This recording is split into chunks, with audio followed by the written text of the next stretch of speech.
Bonsoir à tous et bonsoir à toutes. Bienvenue dans Punchline sur CNews et sur Europe 1. Le monde est lancé dans une course à l'abîme que rien ne semble pouvoir arrêter. La Russie redouble de violence contre l'Ukraine. La Chine menace plus que jamais Taïwan. Le Soudan est en pleine guerre civile et des dizaines de millions de personnes, des dizaines, je dis bien, de millions de personnes sont menacées par la famine dans la région.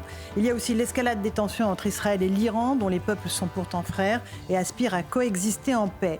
Il y a la perspective de bombardements américains avec un Donald Trump qui n'a pas hésité hier, en quittant le G7 précipitamment, à souffleter le président français en affirmant qu'Emmanuel Macron se trompe sur tout et toujours.